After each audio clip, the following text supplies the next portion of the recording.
What up, people? It's your boy, Master Judy out here with another comic review. So we got Doomsday Clock number 11. Yes. Yes, this is still going on. And yes, it's been 4 months since the last issue. But luckily for us, this is still good. And it's very interesting. So let's get to it.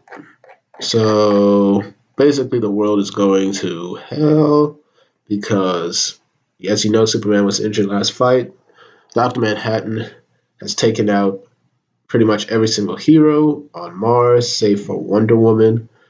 And basically, Batman is trying to stop an all out nuclear war because the president has said that, look, Superman has gone rogue. We can't use conventional means. So, yeah, we got to go. But meanwhile, I like that Alfred is reading Rorschach's journal from 1984.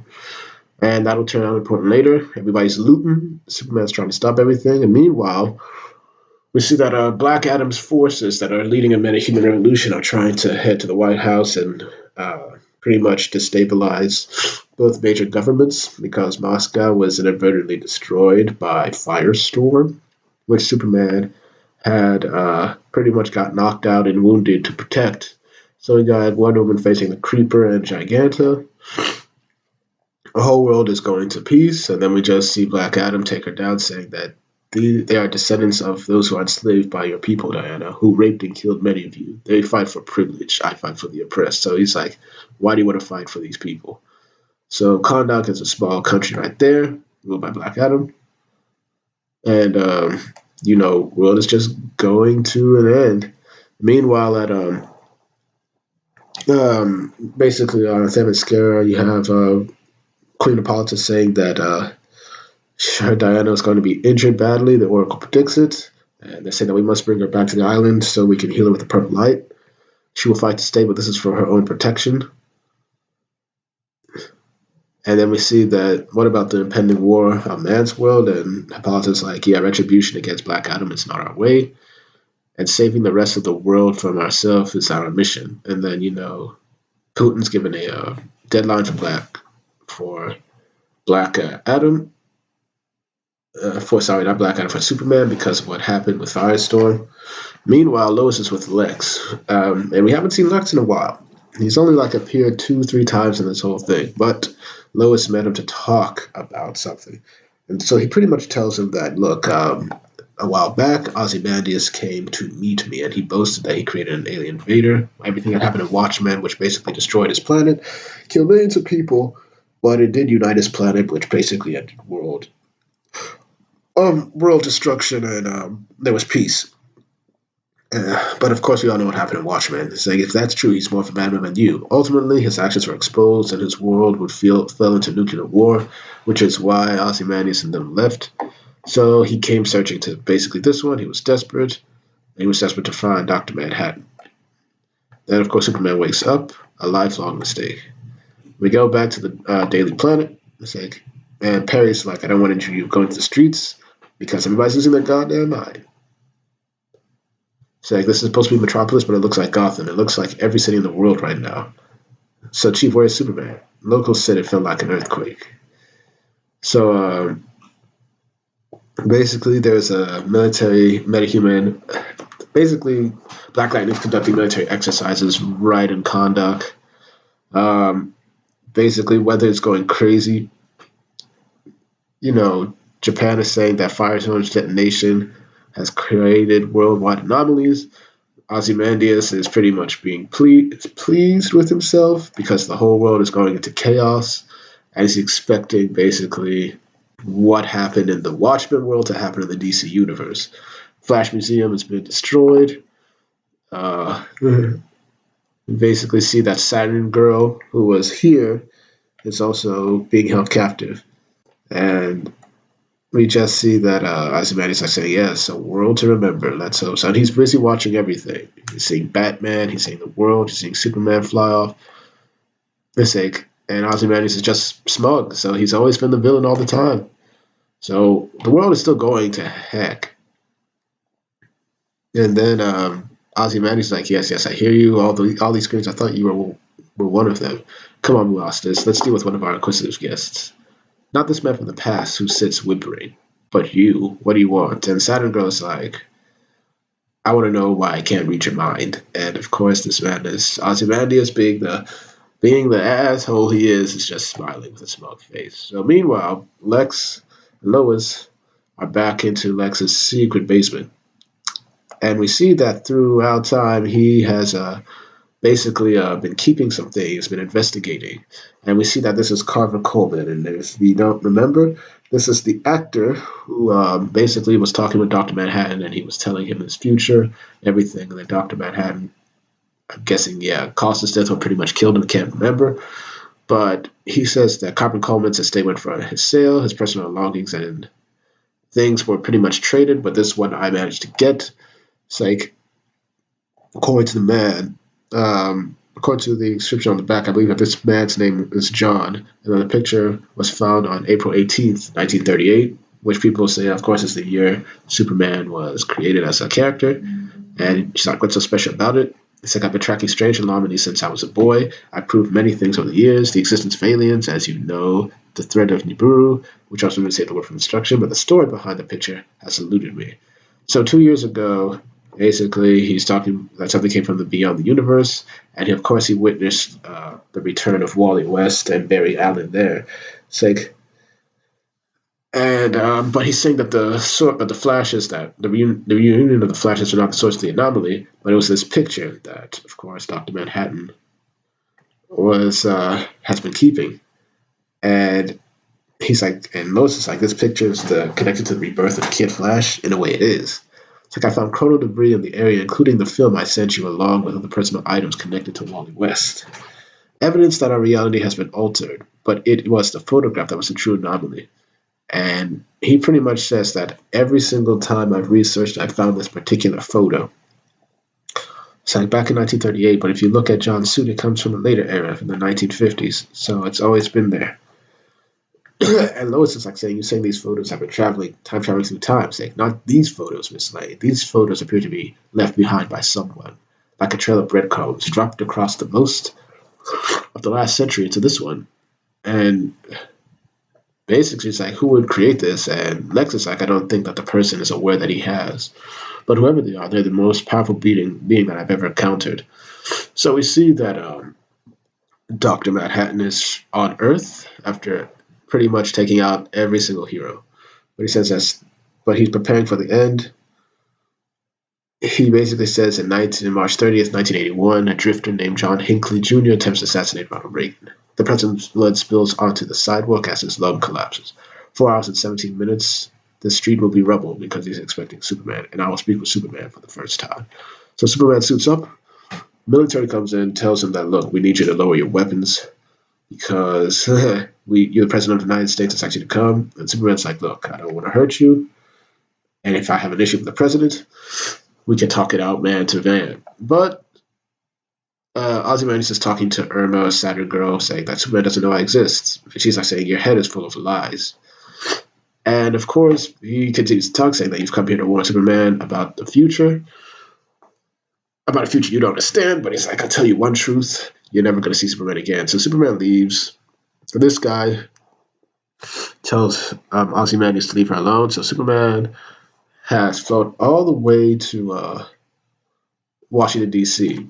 And Saturn Girl's like this, I'll tell you a truth, Superman. I'll tell you a truth, Adrian Vent. You will never destroy Superman if that's what you're planning. I was honest and I've learned the greatest lesson of all. So we're just seeing that this movie is still playing as well, but Ozymandias is very confident that, he's going to survive, and that's what I'm counting on. Meanwhile, Alfred is making pancakes, and of course he has Rorschach's mask, and he just does that, then he steps out. Then we get back to Mr. Reggie Long, who was Rorschach 2.0, but now he's miserable, he's living on the street, after learning of the deception that Ozymandias had given him, that he was nothing but a pawn for Ozymandias. Then we see that he's having a nightmare. And he's seeing the day that his father had to talk to Walter Kovac during the whole thing that triggered the Watchmen issue. And his dad's about to get killed. And of course, he wakes up and his father is burned. And then we see this guy say that.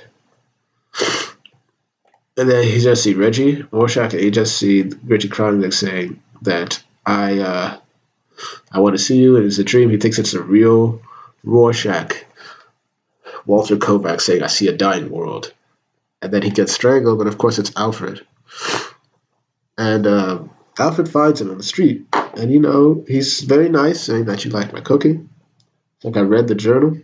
I'm sorry we didn't believe you but we do now. Bruce asked me to find you, to help us locate Ozymandias so we can prove Superman's innocent, so we can stop him from doing to our world what he did to yours. I thought you might be hungry. And he's like saying, you just see that Reggie has not really forgiven Bruce because he's like, you put me in prison, bad food. He said, please come with me. We need Rorschach. And then Reggie's like this saying, I'm not Rorschach. I say, wait, please, we want to help you. And you just see, meanwhile, the mime and Marionette are having the time of their lives.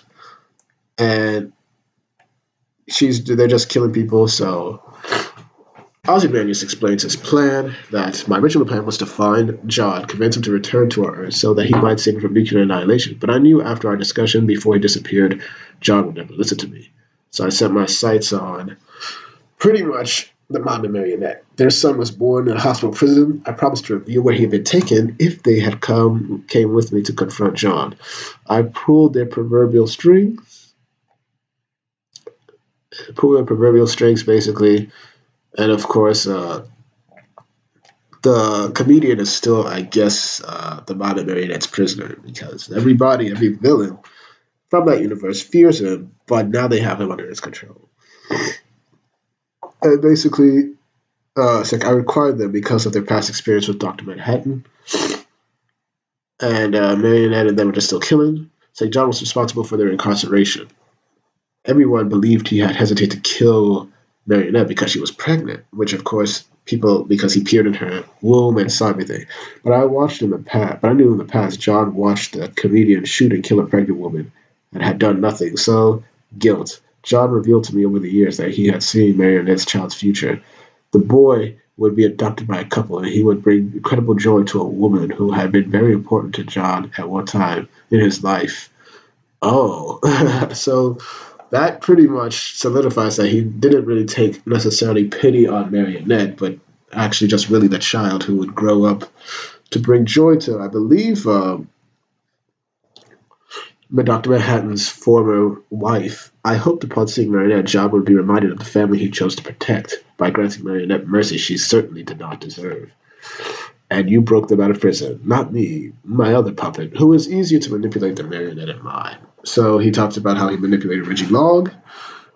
He believes that Rorschach was a friend of his father's, Dr. Malcolm Long, who, because Brian Lewis chose to rip out the pages of Dr. Long's report, detailing the dark turn in his relationship with the Kovacs. And the new Rorschach, Reggie, came after me, blaming me for his parents' death. But he found me dying of cancer, a facade I maintained, of course, because, Ozymandias faked cancer until for like 8, 9 issues. So Reggie believed I was overwhelmed with guilt and shame for the tragedy of New York, which was a lie. He gathered Marionette in mind that once I re-engineered Night Owl's ship, you turned it into a time sphere, whatever you want to call it. It locked onto John's signal. And as the missiles fell around us, we made our way to this universe.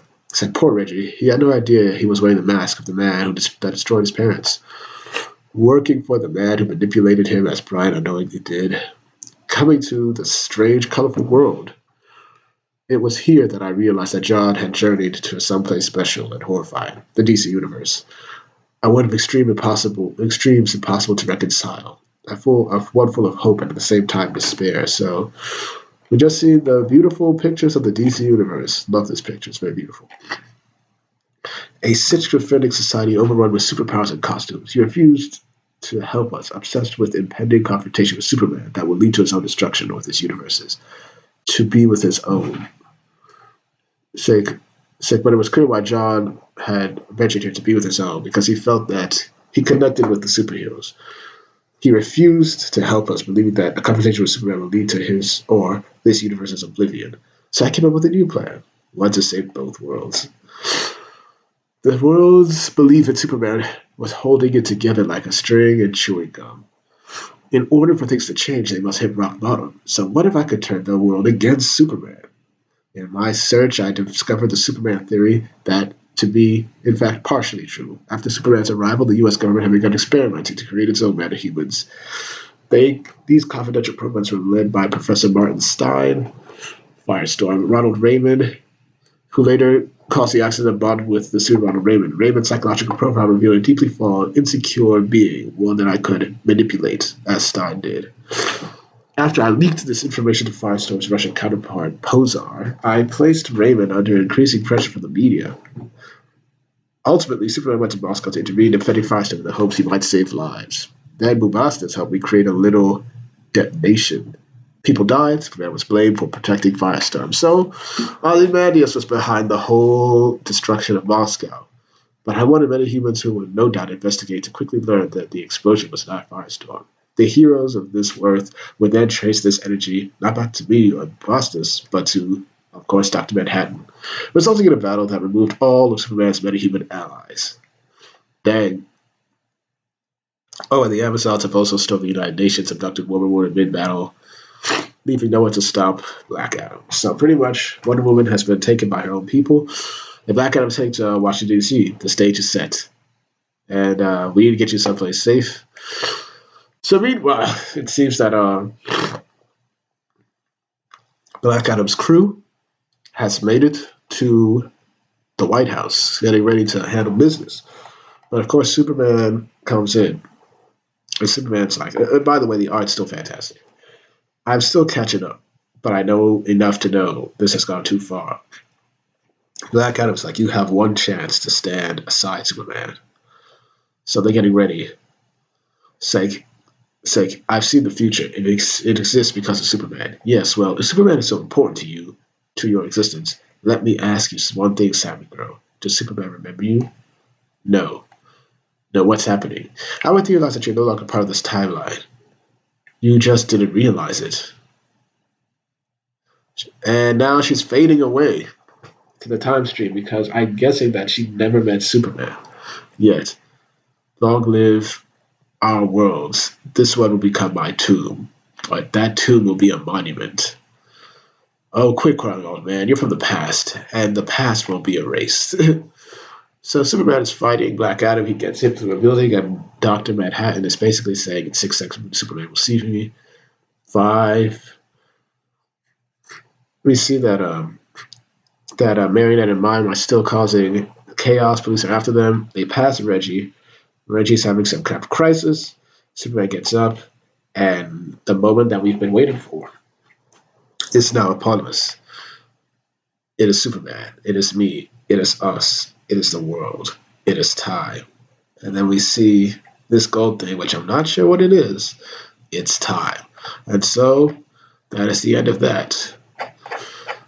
Oh, and the blood is coming to end it soon. So despite the delays, despite everything, this was a very good penultimate issue. I do give it a good 9.5 out of 10. And I'm excited to see where it'll end when the last issue eventually comes out. So, thank y'all for watching. Please like, share, and subscribe, and hit the notifications. Make sure you're notified. Once again, I do these reviews for you, the people. And so I want to discuss good comics and get your views on them. Thank y'all for watching, and I should have more videos up when I can. Peace.